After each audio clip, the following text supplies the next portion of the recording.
Kia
na Mwokozi wetu Yesu Kristo asifiwe.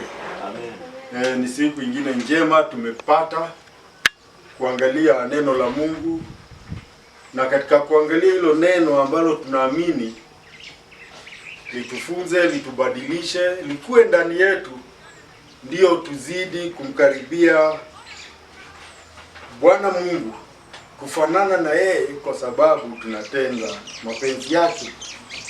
Leo tunasoma, kichwa cha somo ni kuketishwa. Tunasoma katika Waefeso mlango wa 2. Na hicho hasa ndicho kiini cha hili somo letu, ambalo tunasema ni kufufuliwa na kuketishwa pamoja na Kristo Yesu. Ya kwamba wakati Yesu Kristo alikufa, alipofufuka, pia huko kufufuka kukakuwa ni kwetu. Tuna nafasi pia sisi kufufuka. Alikufa kwa sababu ya dhambi, na sisi pia tunafufuka kutokana na kifo ambacho tulikuwa nacho katika dhambi. Kwa hivyo leo ndio tunaangalia basi tumeketishwa wapi na kwa nini. Kwa hivyo kuna mambo kadhaa hapa tutaangalia, naona ni mambo manne. Kitu cha kwanza tunaona ni katika mlango wa 2 mstari wa kwanza mpaka wa 10. Tunaona ya kwamba tumeketishwa. Hebu tuone tumeketishwa namna gani. Na kuketishwa huku, ili tuelewe vizuri, uangalie tu hata katika mipango yetu na vile watu wanaketi. Ukienda kanisani, kuna vile watu wanaketi. Mhubiri anaketi mahali popote. Mhubiri akiitwa anatoka huko katikati ya watu. Na waimbaji, si pia hao, ukienda kwa kanisa utakuta kuna mahali waimbaji wameketi kwa sababu ya huduma. Si kusema ya kwamba ukiketi hapo wewe ni bora kuliko wale wengine, kwa sababu wote tumekutana pamoja. Lakini sasa tunaona maana ya kuketishwa kwa nini. Hebu tuone jambo la kwanza hapo ni Waefeso mlango wa 1 mpaka wa 5. Hai. Kinyume cha hai ni kitu kimekufa, ni kukufa, si ndio? Tuone mstari wa kwanza, someo wa 2 wa 3 tafadhali. Nanyi mlikuwa wafu kwa sababu ya makosa ya dhambi zenu, ambao mliziendea zamani kwa kuifuata kawaida ya ulimwengu huu, na kwa kumfuata mfalme wa uwezo wa anga, roho yule atendaye kazi sasa katika wana wa kuasi, ambao zamani sisi sote nasi tulienenda kati yao katika tamaa za miili yetu, tulipoyatimiza mapenzi ya mwili na ya nia, tukawa kwa tabia yetu watoto wa hasira kama na hao wengine. Ndio. Tunaambiwa kwamba sisi kuna wakati tukisema tumeokoka, tukisema sisi ni waamini, kuna wakati hatukuwa waamini. Kuna wakati tulikuwa hatujaokoka. Ya kwamba tulikuwa tumekufa katika dhambi. Na katika dhambi hatukuwa peke yetu, kwa sababu tunaambiwa Bwana Mungu alikuwa pamoja nasi. Na katika Yesu Kristo tulihuishwa ama tulirudishwa tena uzima. Na kusema ya kwamba tulikuwa tumekufa, tulikuwa chini hapa duniani, tunaishi tukiwa chini ya mkuu ambaye anatawala hii anga yetu. Simesikia watu wengine wakisema, sijui washiko umesikia wahubiri wakisema ati hii anga imeshikwa Umesikia swali kitu kama hicho? Ati imeshikwa. Tuvunje. Kushikwa huko tuvunje. Lakini hapa tunaambiwa hii anga yetu ina mwenyewe, kuna mkuu. Na huyo mkuu ni shetani mwenyewe. Yeye anatawala hii anga. Kwa hivyo hakuna jinsi tunaweza tukasema sasa tumevunja anga yetu, tumeifungua. Hapana. Tuko chini ya hayo mamlaka. Hata Yesu Kristo mwenyewe alipokuwa kuhusu Roho Mtakatifu akasema ya kwamba mambo ambayo Roho Mtakatifu atakuja atuzungumzie, kwanza ilikuwa hukumu. Kwanza ilikuwa dhambi, hukumu na hukumu. Akasema dhambi kwa sababu hawakuniamini. Ya kwamba kama tujamwamini Mungu tuko katika dhambi. Na Yesu alikuja na akatueleza sasa wakati umefika wa watu kuokolewa. Ufalme wa Mungu umefika. Akasema pia atatushawishi Roho Mtakatifu kuhusu hukumu, kwa sababu mfalme wa hii dunia amefanya nini? Amehukumiwa. Kwa hivyo sasa hapa tunaambiwa tulikuwa chini ya mkuu wa mamlaka ya anga. Kwa hivyo haya mamlaka yana yule yuko mkuu. Kwa hivyo hatuwezi tukavunja. Lakini hata akiwa ana huo uwezo katika hii anga kufanya vile atafanya, Yesu Kristo alikuja akatuokoa, tukamwamini, tukatoka kwenye hayo mamlaka. Na tunaambiwa hiyo roho bado inafanya kazi kwa wale hawajaamini, ambao mwisho wake wamengoja ghadhabu ya Mungu. Tulisoma maandiko ya kwamba mshahara wa dhambi ni nini? Ni mauti. Kwa hivyo mwisho dhambi zitalipwa. Na tumeambiwa ni mauti, ni kutenganishwa na Mungu. Tumeambiwa ya kwamba kuna jehanamu ambayo iliundwa kwa sababu ya shetani na wale ambao wanamfuata. Kwa hiyo tunaambiwa ya kwamba sisi katika mawazo yetu, katika akili zetu, tulitaka tu kumfuata na tukajitoa. Si hata leo tunaona watu ambao bado wanamfuata. Si tunasikia yale maneno wanazungumza, tunasikia yale matendo wanatenda. Yaani hawajali, hawaogopi Mungu. Wanafanya mambo yoyote mtu anaona, nikifanya hivi nitasikia vizuri, nikifanya hivi nitajisikia mimi ni watu watanitambua. Lakini hajali. Ndio tunaambiwa kwamba sisi walikuwa wanatimiza tamaa zao, na sisi pia tulitimiza tamaa zetu. Mimi namshukuru Mungu niliokoka nikiwa miaka 17, kwa hivyo bado katika dhambi sijaingia ndani sana. Na ndivyo unasikia Wadani na yeye pia alikuwa mzee. Kwa hivyo anafurahi sana akisikia kijana akitoa ushahidi au ushuhuda wake akisema mimi nimeokoka. Nasema wewe umeokoka kijana, Mungu amekupenda sana, uko mahali pazuri sana. Mfuate huyo Mungu. Na ni kweli, kwa sababu si hata Timotheo alikuwa kijana akiokoka. Mpaka Paulo mwenyewe akambatiza akiwa kijana na akamuingiza katika huduma, kwa sababu aliona ana wito wa kueneza Injili. Mpaka akakuwa hata sasa Timotheo amesimamia kanisa akiwa bado kijana. Ni jambo nzuri.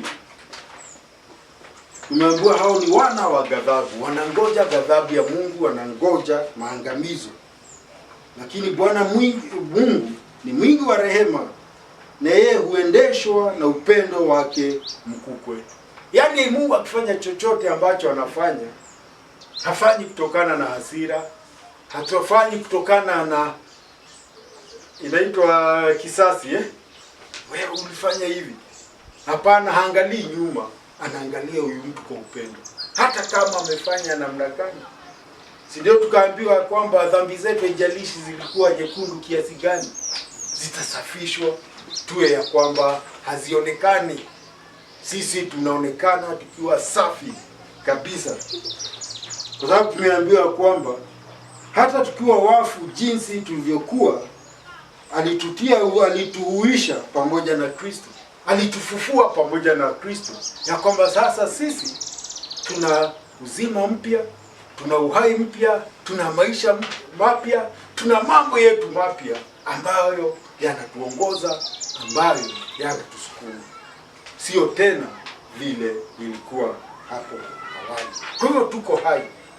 Tujue kwanza, katika kuketishwa, tunaketishwa tukiwa hai, tuko hai, kwa sababu mtu ambaye amekufa katika dhambi hakuna jinsi atakaweza kumkaribia Mungu na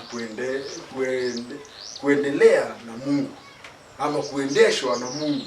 Yeye yuko chini ya mamlaka ya hii anga ambayo imetuzunguka, ambayo ina mwenyewe. Nimesikia watu wakisema, sijui kama umesikia, mhubiri mmoja anasema Kenya ni ya Yesu. Umesikia akisema hivyo? Na watu wanasema Kenya ni ya Yesu. Kama Kenya ni ya Yesu, wizi ule unaendelea ungekuwako. Ungekuwako. Si ungekuwa umeisha. Si leo hiyo makanisa ingekuwa yamejaa watu. Leo kuna kilabu ingekuwa imefunguliwa sasa hivi. Kenya si ya Yesu, kuna ule wa hii dunia, na hii dunia imewekwa hazina ya Mungu kuangamizwa. Kwa hivyo Kenya si ya Yesu, watu ni wake, anawatafuta, lakini hajilazimishi kwa mtu. Ni uamuzi mtu anafanya, na huo uamuzi ndio tulifanya, na ndio tunahubiri watu wafanye. Kwa sababu katika Isaya 53:6 inasema, sisi sote kama kondoo tumepotea, kila mmoja wetu amegeukia njia yake mwenyewe, na Bwana Mungu ameweka juu yake maovu yetu sisi sote. Ya kwamba juu ya Yesu Kristo akachukua maovu ya watu wote. Kwa hivyo kwa njia moja ndiyo Kenya ni ya Yesu, kwa sababu wote wakiamini wana nafasi katika Yesu. Lakini uamuzi ni mtu anafanya. Mungu hawezi akalazimisha wokovu wake juu ya mtu. Si alikuwa na watu wake Israeli na akawaongoza na wakafanyia miujiza, lakini mwishowe akamkataa. Wakakuwa hao wanafanya maamuzi yao, wako kabisa mbali na hayo. Yohana 10:18, hakuna mtu aniondoleaye, bali mimi nautoa mwenyewe, nami ninao uwezo wa kuutoa, ninao na uweza wa kuutoa tena. Agizo hilo nalipokea kwa Baba yangu. Yesu Kristo anasema,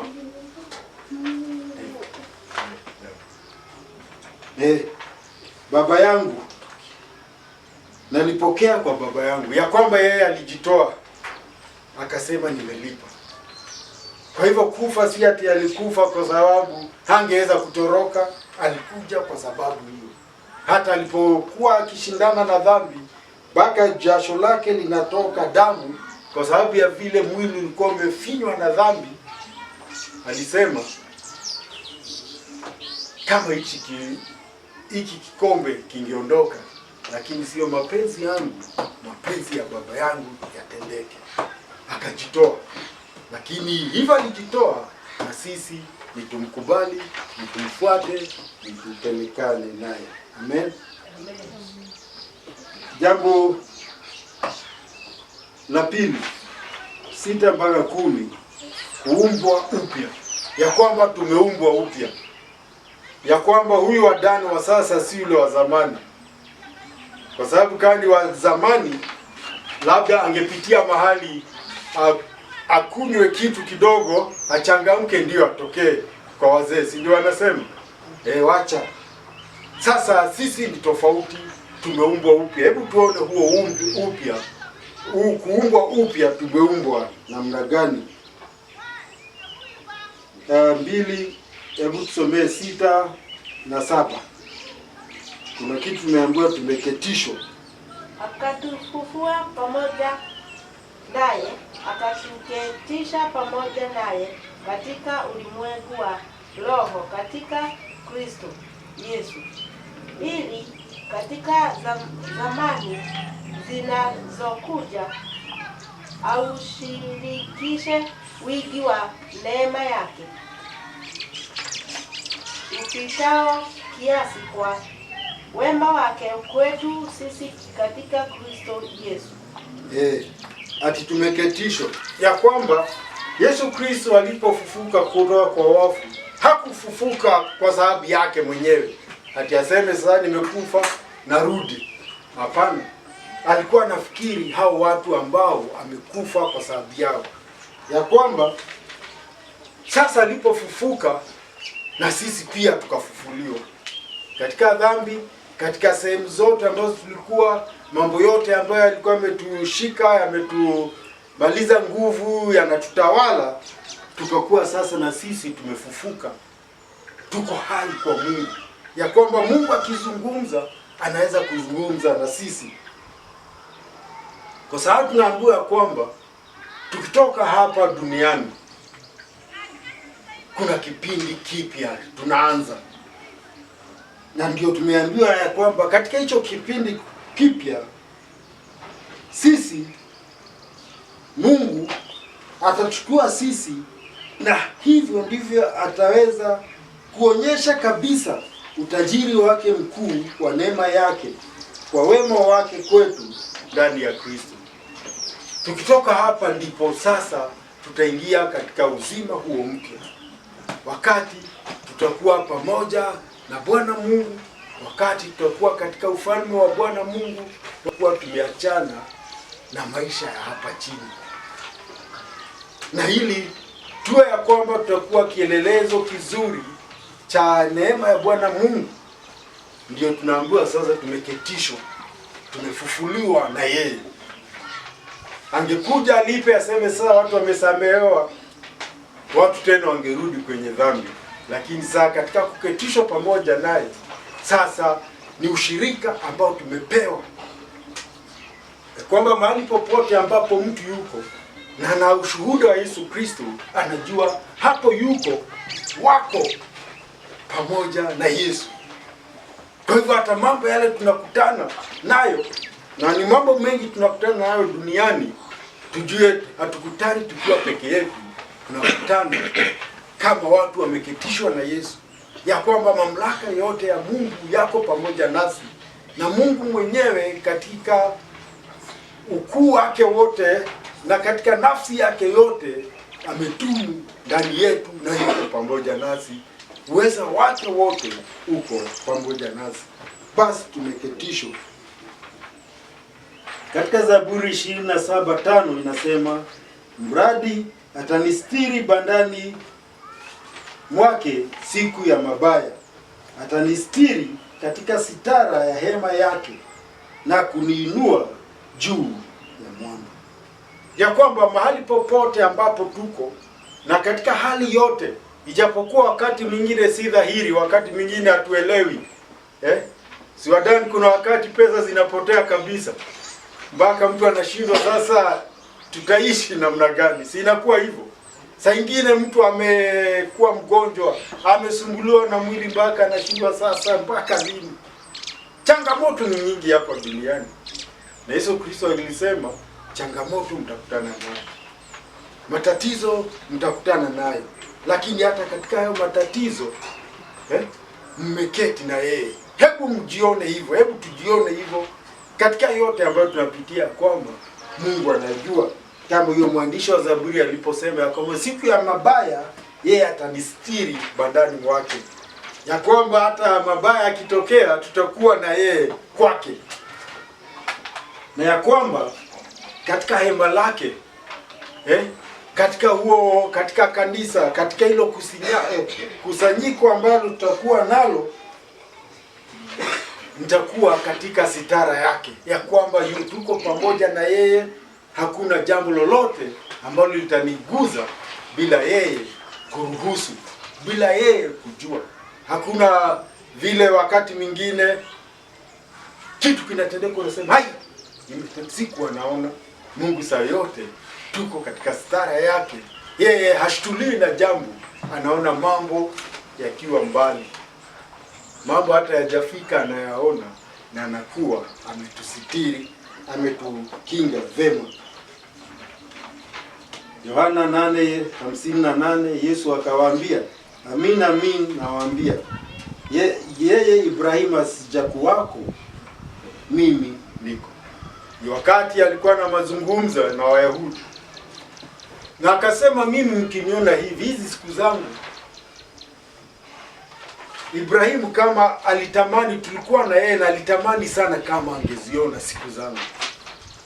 Hao ijapokuwa wameona anatenda mema na anafundisha vizuri, wakaanza kubishana na yeye badala ya kumuuliza, hebu fafanua vile unasema. Walisema, wewe hata miaka 60 hujafika. Siku hiyo yuko na miaka 30 na kitu, na unasema tulikuwa na Ibrahimu. Mlikuwa na Ibrahimu wapi? Ndio wakasema ati hata kabla ya Ibrahimu kuwako, mimi niko, kwa sababu ni Mungu wa milele. Tukijua hivyo basi inatutia nguvu ya kwamba yote ni kidogo sana, ni kitu kidogo. Waefeso 2, hebu tusomee 8 mpaka 10. Tuone kipawa kile tumepewa katika kuketishwa. 8, 9 na 10. Kwa maana mmeokolewa kwa neema, kwa njia ya imani, ambayo hiyo haikutokana na nafsi zenu, ni kipawa cha Mungu, wala si kwa matendo, mtu awaye yote asije akajisifu. Maana tu kazi yake tuliumbwa katika Kristo Yesu tutende matendo mema, ambayo tokea awali Mungu aliyatengeneza ili tuenende naye. Amen. Ya kwamba tuko na kipawa tumepewa. Si kipawa kama kile unaenda mahali unaambiwa atifanya hivi utapewa kipawa. Nilikuwa naona ukienda kwa petroli unaambiwa atiweka petroli 1000 utapewa kipawa. Alafu unapewa labda kikombe kimeandikwa jina, ama unapewa t-shirt. Lakini kwanza ufanye nini? Ulipe kitu. Hicho si kipawa. Hiyo ni nini? Hiyo ni porojo, kwa sababu kama ni kipawa si wangesema we kuja upata t-shirt ama pata hiki kikombe. Sasa tunaambiwa kuokoka kwetu ni kipawa. Hakuna mtu angesimama aseme unajua mimi nilikuwa mbaya. Nikaamua siku moja nitakuwa mtu mzuri. Alafu nikaacha kunywa pombe, nikaacha kufanya hivi, sasa mimi niko sawa. Naambia hapana. Ni kipawa cha Mungu. Hakuna mtu angesema ati mimi nilikuwa mbaya, lakini nilijitahidi, nikajikaza mpaka nikakuwa mtu mzuri. Hiyo ni jitihada ya binadamu, na hiyo haiwezi kalipa deni ambayo ilikuwa iko, kwa sababu deni ilikuwa ya Mungu, na Mungu akasema hii deni ilipwe. Mtu afe kwa sababu ametenda dhambi yako, na ndio Yesu akakuja katikati akasema hapana, mimi nitakufa kwa sababu ya hao watu, na Mungu akakubali.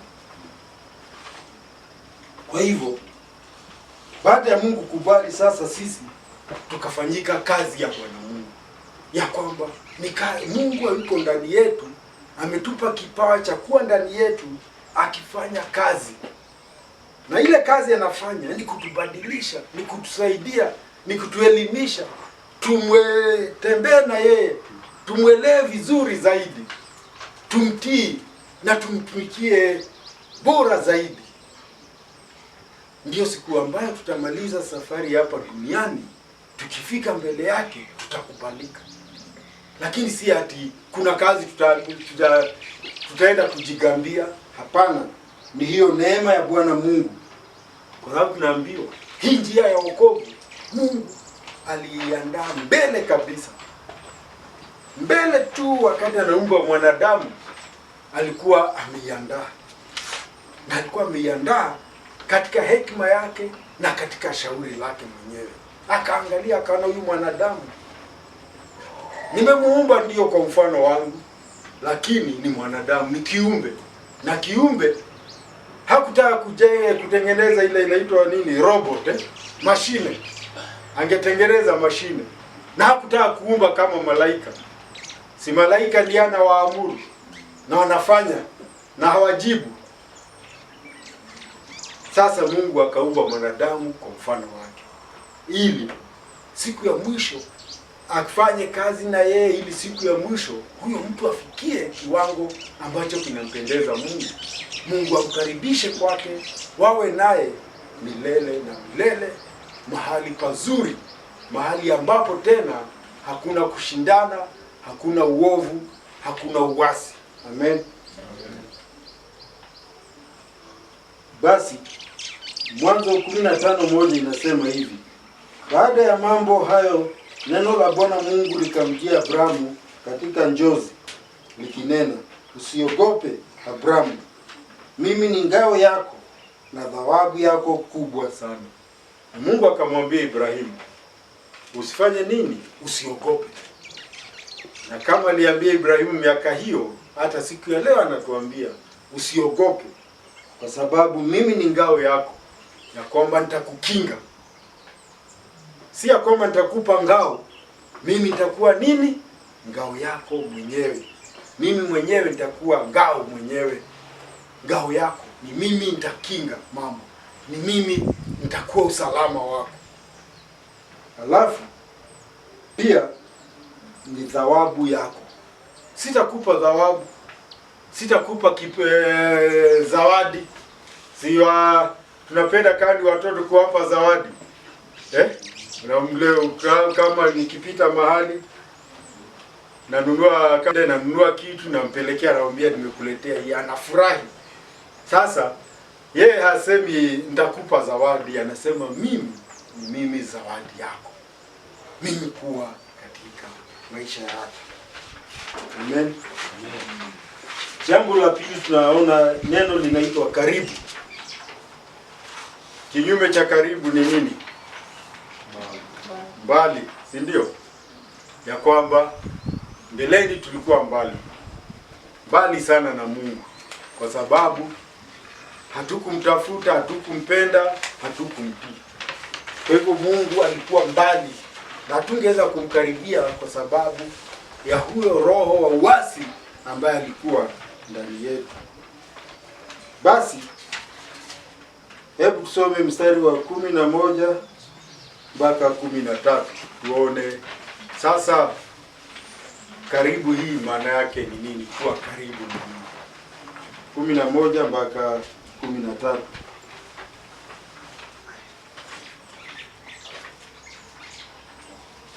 Kwa ajili ya hayo, kumbukeni ya kwamba zamani ninyi mlio watu wa mataifa wa jinsi ya mwili, mnaoitwa wasiotahiriwa na wale wanaoitwa waliotahiriwa, yani tohara ya mwilini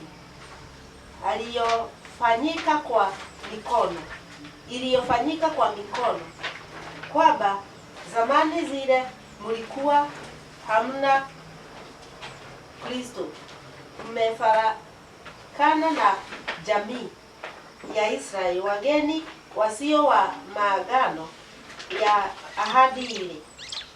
Mlikuwa hamna tumaini, hamna Mungu duniani.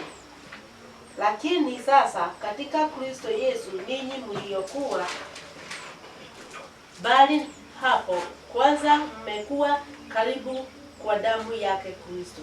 Ndiyo ya kwamba inatupasa tukumbuke kule tulitoka, kwa sababu mimi usikia mtu anatoa ushuhuda, mimi Yesu Kristo ni mwokozi wangu, niliokolewa. Sikukumbuka huko ndio tunakumbuka. Lakini tukumbuke ya kwamba sisi kusema tumeokoka, kuna wakati hatungesema hivyo. Na hapa ndipo tunaambia kwamba kama watu wa mataifa tulikuwa tumetengwa na Mungu.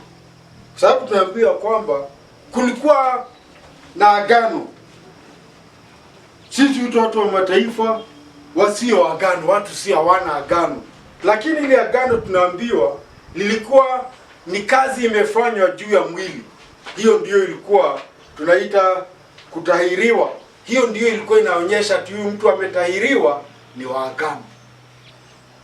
Lakini kwa hivyo katika hii dunia tulikuwa hatuna Mungu. Na ndio utasikia kila kabila, kila taifa, kila watu wanaongea mambo ya Mungu wao, si ndio? Utasikia wakisema sisi Mungu wetu tunaamini hivi. Sisi tunaamini mtu akikufa yuko hapa na atakuwa akigongea na sisi. Huyu mwingine anaamini hapana, sisi tunaamini mtu akifanya mema anaenda hivi, anaenda vile. Mtu wengine sasa sisi tunaamini mtu akikufa ameisha. Ndio tunaambiwa tulikuwa hatuna Mungu katika hii dunia. Bwana Mungu hatukuwa naye. Lakini kuna watu walikuwa na huyo Bwana Mungu, wana wa Israeli. Lakini hata bila Mungu bado Mungu alikuwa na sisi. Sisi tuko na yeye lakini alikuwa na sisi. Sinamkumbuka Paulo alipokuwa Athene, akasema huyo Mungu, ijapokuwa kila mtu alienda njia yake akaamini mambo yake, huyu Mungu alikuwa anajionyesha, kwa sababu wakati wake anatuma mvua, watu hawakufi. Kwa sababu mvua ikikwisha si watu wote wanakwisha. Tuseme sasa Kenya ikukuya hakunyeshi, ama hata iseme Afrika yote, dunia yote itakuwa na chakula cha kupatia Afrika yote, si watakufa. Lakini kila mahali unasikia Mungu wakati wake ametua mvua. Leo akatuma asubuhi, nikija njiani nikanyeshewa, ikabidi nijikinge hii mvua. Lakini katika kujikinga naona mkono wa Mungu ya kwamba sasa hivyo kunanyesha, yale maharage, yale mahindi nimepanda yanafurahia. Si hata miti yangu ya miembe sasa imeanza kutoa majani mapya kwa sababu inafurahia hivi. Ni ishara ya Mungu. Lakini katika tunaambiwa tulikuwa bila Mungu, na basi tulikuwa wageni kwa maagano ya ahadi. Hakuna kitu kingine tulikuwa tungesema Mungu ametuahidi ati tukimfuata itakuwa hivi. Tulikuwa hatuna hizo ahadi. Hatukuwa na maagano lilikuwa ambalo lina ahadi. Na sio ndio tunasema sisi kama Wakikuyu tulikuwa tunaamini mtu akikufa anaenda wapi? Chini anakuwa nini? Wanaita nini? Washiko. Ngomi. Ati wazee wamefanya nini? Wamelala, si ndio? Na wakilala ati huko wamelala huku chini huwa wanasikia kiu, si ndio? Kwa hivyo ukikunywa pombe kabla ukunywe unamumpa kidogo, si ndio? Hiyo ndio tuliamini. Lakini Waisraeli walikuwa na tofauti ya vile walielewa. Waliambiwa kwamba kuna Mungu na kuna siku itakuja. Ukisoma Ibrania ulisoma ya kwamba walijua kuna dunia mpya. Kwa sababu wakaona hii dunia haifai. Lakini kipindi kikakuja sasa watu wanaamini hii dunia ndiyo peke yake. Hakuna mahali pengine watu wanaenda. Ati maisha ni haya tu tunaishi. Sasa tumeambiwa kwamba basi tulikuwa wageni, si sehemu ya ahadi. Hatuna tumaini bila Mungu. Lakini tunaambiwa hata tukiwa hivyo tumepotea vile tulikuwa tumepotea. Hatuna tumaini, hatuna ahadi, hatuna agano. Ni kama watu wamesahaulika, watu wametupwa. Tunaambiwa hivyo. Hata hivyo, sasa katika Kristo Yesu, sisi tuliokuwa mbali tumevutwa karibu. Na tumevutwa karibu na nini? Tumevutwa karibu na damu ya Yesu. Kwa sababu alipomwaga damu msalabani kulipa deni, alilipia watu wote. Na mbele ya Mungu ikampe, na Mungu akaridhika, akasema sawa. Kwa sababu tulisoma wiki ingine ya kwamba Yesu alipomaliza kazi alisema, katika mikono yako na toa roho yangu, na rudi kwako, na akakubalika. Kwa hivyo sasa sisi tuko katikati ya ahadi. Tulikuwa tumetenganishwa na Israeli. Na si tulisema maana Israeli ni nini? Wakati Yakobo alibadilishwa jina kutoka Yakobo, tulisema Israeli maana yake ni nini?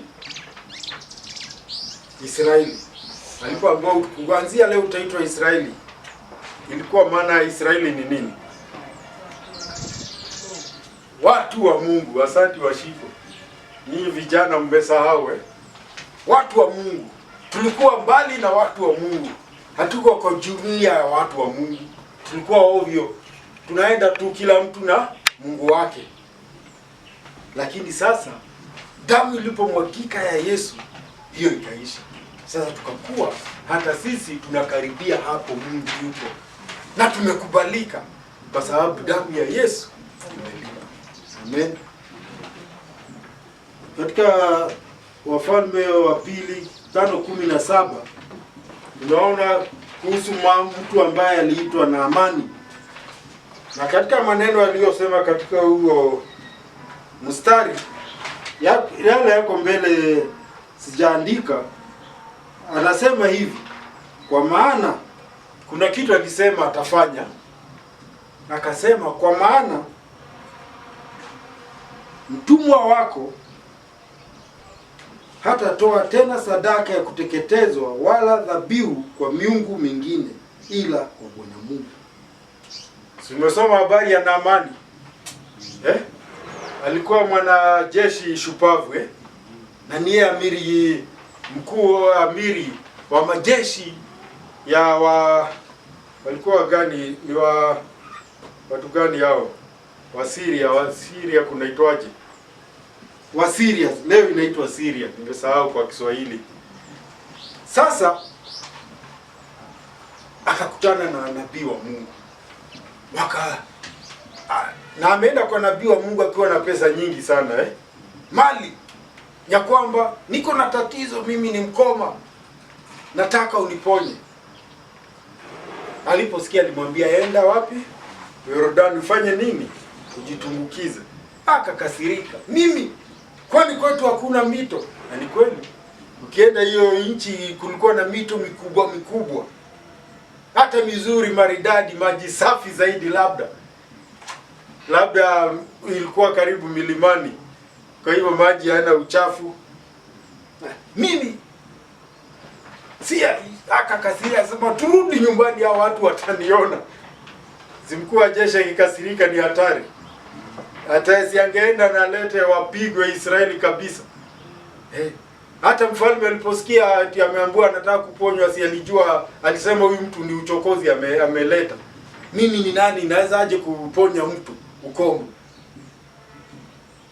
Amekuja na barua kutoka kwa mfalme na washamu, ni Shamu, wa nchi ya Shamu. Anakuja na barua ati huyu mtu mponye. Akajua sasa huyu mtu ni vita na ananichokoza. Akasema twende. Ameniambia niingie, sitafanya. Si ndio bwana mmoja mtumishi wake akamwambia, bwana tulia kidogo tafadhali. Huyu mtu kama angekwambia ufanye kitu kubwa, si ungefanya? Si watu wakienda kwa wachawi wanaambiwa viatu mambo ya ajabu na wanafanya. Uende hapo utoe nguo saa 6 ya usiku, uende hapo uzunguke ufanye, na watu wanafanya hiyo. Huyu hakuambiwa afanye mambo, aliambiwa tu uende ujitumbukize kwa mto mara 7. Si ungefanya kitu kubwa? Hata vile alikuwa amekuja na msafara na mali si kubwa zaidi ya hiyo ameambiwa. Kubali tu. Akaona huyu mtu ananiambia vizuri. Akaenda. Mara ya 7 akajikuta ati ngozi yake ni kama ya mtoto ule amezaliwa. Si akaleta ile mali, Akaambiwa sitaki mali, wewe enda salama. Ndio akaomba nipe tu punda wawili, nyumbu wawili wabebe mizigo ya udongo tu wa hapa, niende nao kwetu, ndio nisisahau miujiza ule nimepata. Na akasema kuanzia leo sitawatoa sadaka kwa miungu mingine. Wote ndio unaitwa wokovu. Akapokea wokovu, lakini ilikuwa mtu mmoja mmoja. Si hata Rahab alipata wokovu, mtu mmoja. Lakini watu wao wengine wote walikuwa mbali. Lakini saa kupitia damu ya Yesu Kristo watu wote wamekubalika. Na Luka 2:23 inasema, nuru ya kuwa mwangaza wa mataifa na kuwa utukufu wa watu wako Israeli. Hayo ni maneno ya nabii aliyeitwa Simeoni aliyekuja wakati Yesu Kristo alikuwa amepelekwa hekaluni kutolewa wakfu kama mtoto wa kiume mzaliwa wa kwanza. Alipoangalia mtoto, na ninasema ni Roho alimwambia aende, si ati aliamka tu akaenda vile yeye huenda kawaida. Na alipomuona yule mtoto akaambia, akasikia sauti fulani imemuongelesha, akajua sasa hii ni tofauti. Akasema hata sasa Mungu, kile ulikuwa umesema umeahidi nimekiona, hata afadhali sasa nifanye nini? Nikufe, niondoke hapa dunia. Nimechoka kukaa. Sasa nimeona kile watu wengi wamekufa bila kuona. Nimeona wokovu wako. Basi Yesu Kristo alikuwa huo wokovu, kwa sababu anasema ya kwamba mwangaza kwa mataifa. Katika Yesu Kristo tumepata mwangaza, na ndio tunakaribia kwa sababu tumekubalika. Na utukufu wa watu wako Israeli. Kile Israeli walikuwa wamengoja kimekuja, lakini wakamkataa. Lakini hata hivyo wale walimwamini aliwabadilisha. Katika Yohana 1:12 tunaambiwa ya kwamba wote ambao waliamini jina lake aliwafanya wana wa Mungu, wakafanyika watoto wa Mungu. Kwa hivyo sasa sisi si wageni. Yeyote anamwamini anafanyika. Amen. Amen. Jambo la tatu, 14, 15, 16 kuna kitu kinaitwa amani. Amani ni nini? Ni utulivu, si ndio? Ni kuachana na masumbuko, kukosa kusumbuka. Unakuwa umetulia, uko na raha, uko na starehe. Hakuna kitu kinakusumbua. Si kusema una mambo, lakini hayo mambo haingii ndani yako kukuchanganya akili, kusumbua moyo wako. Hebu tusomee 14 tafadhali na 5. 14 na 5 na 6.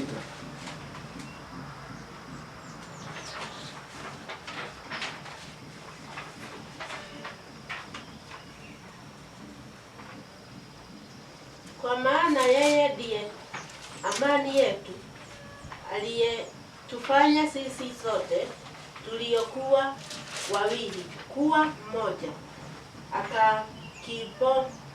akakibomoa kiambaza cha kati kilichotutega, naye akiisha kuondoa ule uadui kwa mwili wake, ndiyo sheria ya amri zilizo katika maagizo, ili afanye hao wawili kuwa mtu mpya mmoja ndani ya nafsi yake, akafanya amani.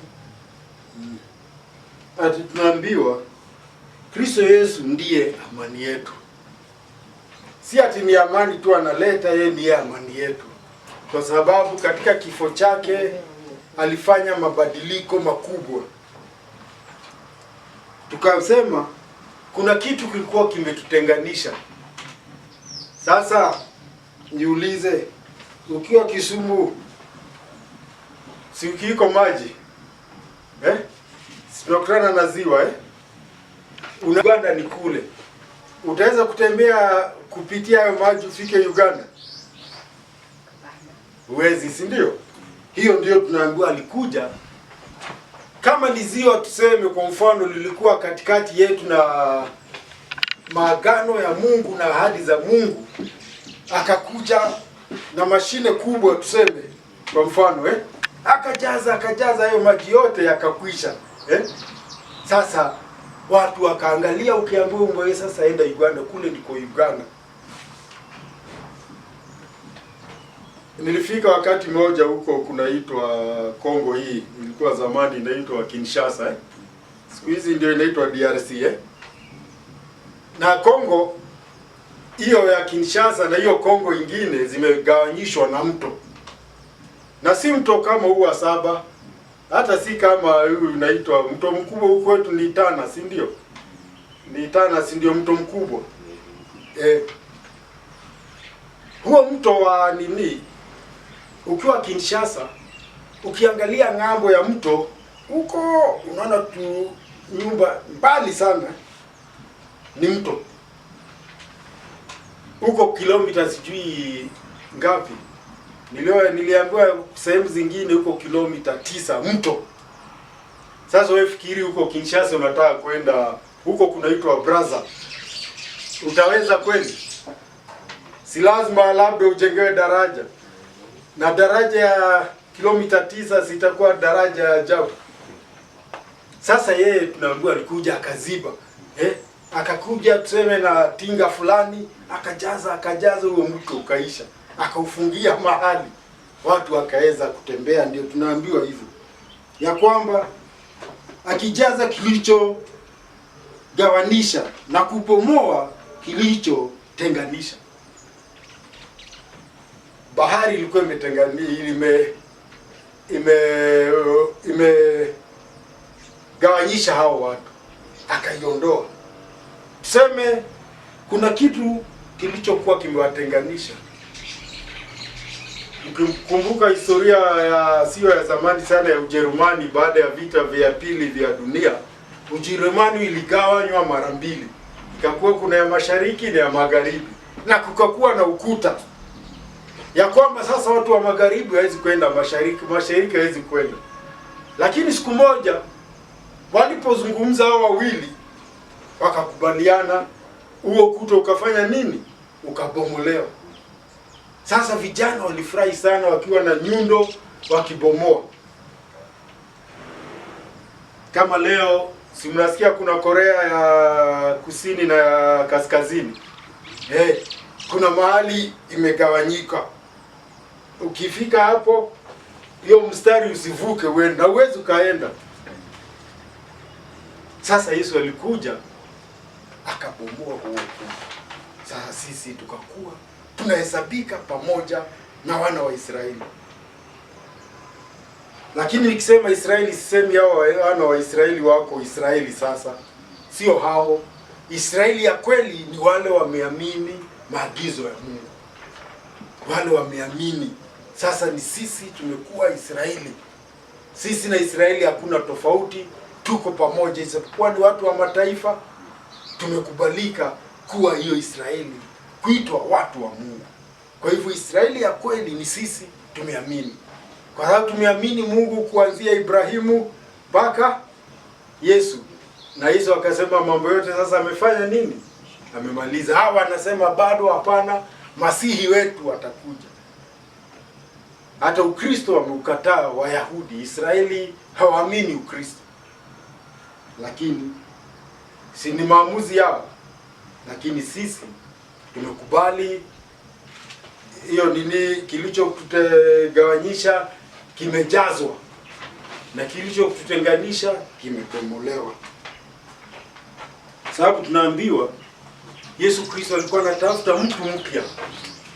Na huyo mtu mpya si Myahudi, si Myunani, si Mrumi, si mzungu, si Mwafrika, ni yule ambaye ataamini. Na akiamini anakubalika na anaweza kuwa na amani hiyo ambayo Yesu Kristo alisema, amani yangu nimewaachia, kwa sababu alifanya amani.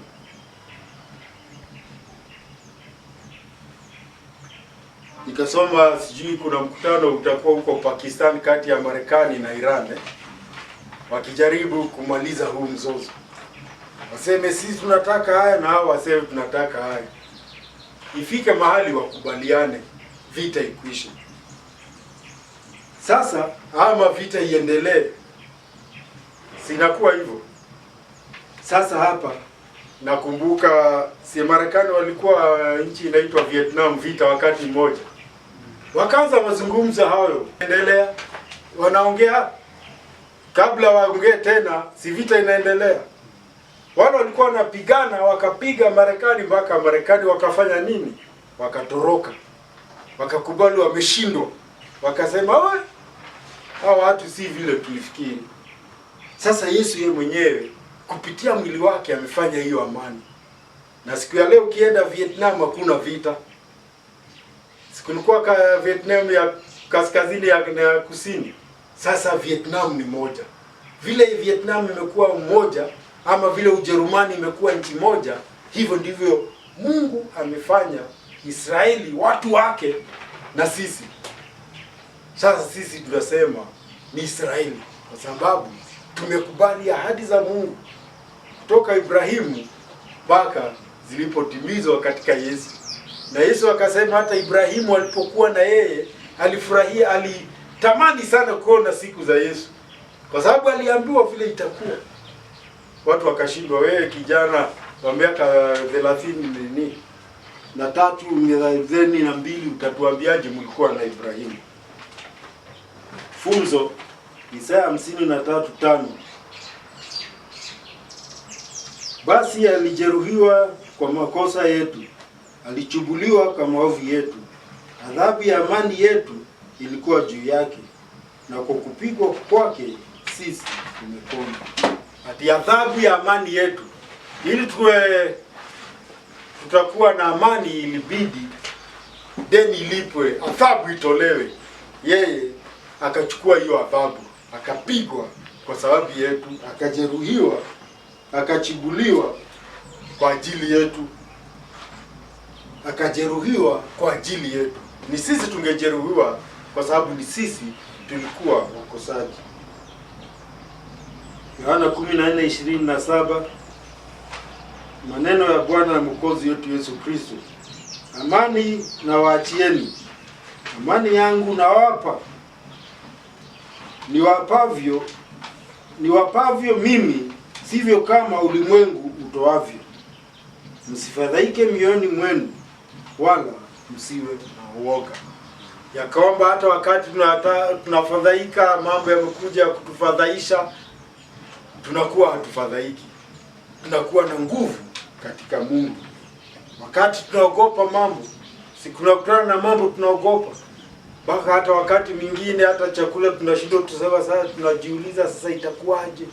Itakuwaje? Tunaambiwa tumelipiwa, hakuna tatizo, mambo yote yako sawa. Amen. Amen. Jambo la mwisho ni 19 mpaka 22. Una Biblia ya Kiswahili usomee. Hiyo 19 mpaka 22.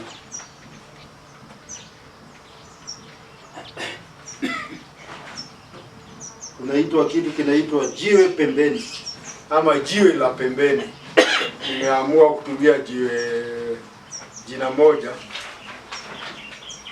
Si tumeona nyumba ikijengwa, wanapima alafu wanaweka jiwe la kwanza wanasema hili ndio tutapima nalo. Wanapima wanaweka pembeni hapa, alafu wanaweka ile pembe ingine, si ndio? Na ile ingine, alafu wanapima na kamba, wanapima. Naona wanachukua ile, kuna kifaa kingine wanaweka kuona kama imetoa 90, si ndio? Wanasema imeingia 90, imeingia. Lakini yale mawe sasa ndio mengine mawe yanafuata. Sasa hebu tuone jiwe pembeni ni gani. ambalo bali tumeketi lina uhusiano gani na hapo tumeketi? 19 mpaka 22 inasemaje?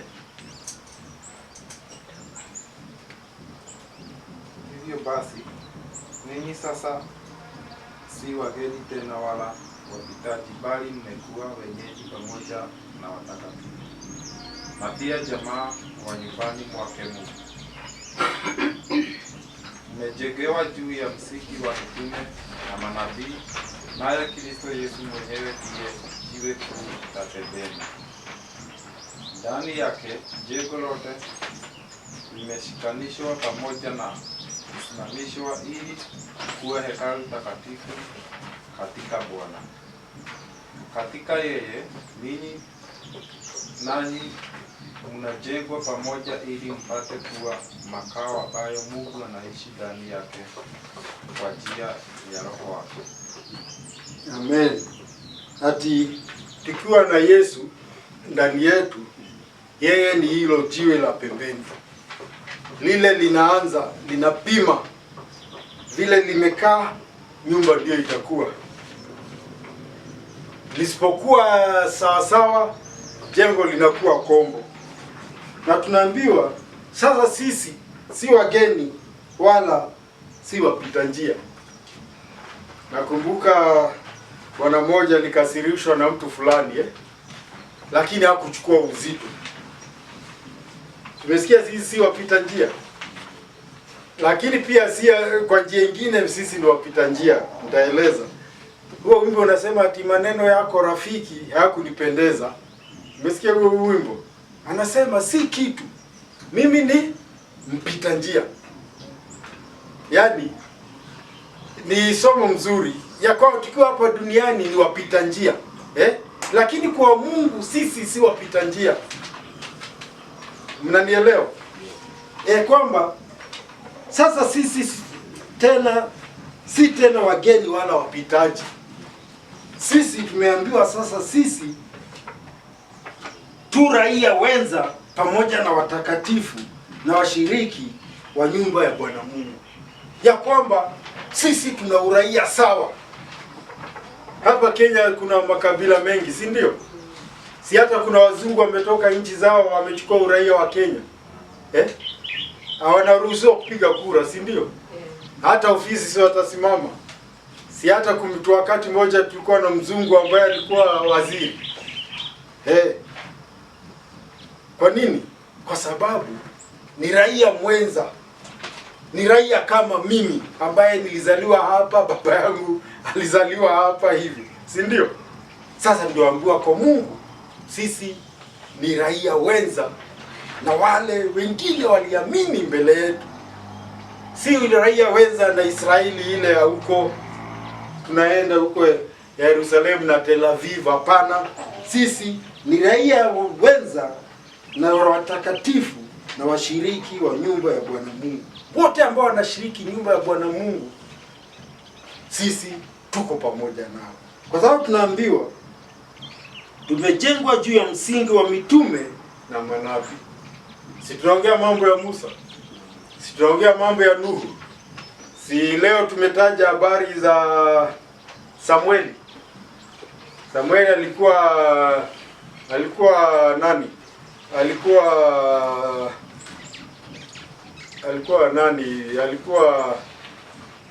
ameitwa na Mungu, si ndio?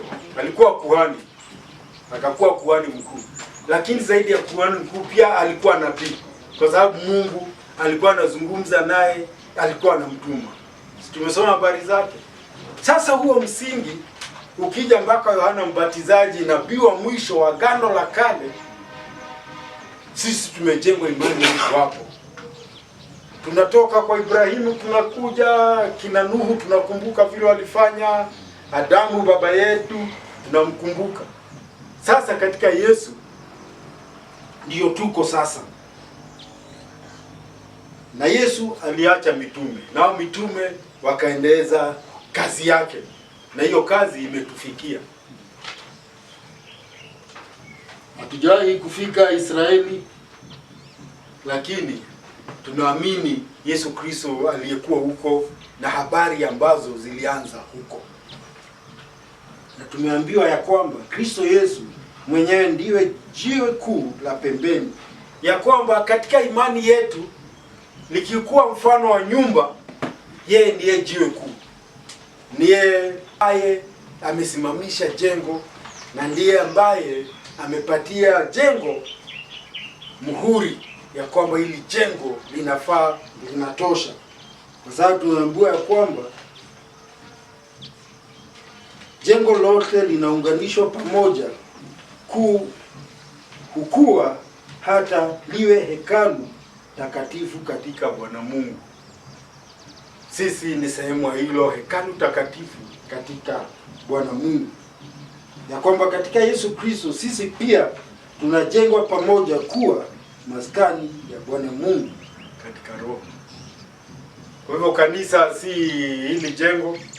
Wengine watacheka waseme, nyinyi mna jengo la mabati hata lina madirisha. Jengo kanisa letu liko hivi, lakini kanisa la kweli ni moyo wangu. Hapo ndipo Mungu anadumu. Tunasema nyumba ya Mungu, Mungu aishi katika hapa. Hata alipokuwa Israeli na akasema yuko pamoja nao, huo ulikuwa mfano tu. Kwa sababu Mungu, wakati Daudi alikuwa atamjengea hekalu, alimuuliza, sasa wewe umesikia nikisema ati nikiwa huko nyikani nilikuwa nasikia baridi usiku? Wewe huwezi kunijengea, mimi utanijengeaje nyumba nikae duniani na mimi miguu yangu naiweka duniani? Hapo ndipo nawekelea miguu, alafu niishi aje tena mahali nawekelea miguu?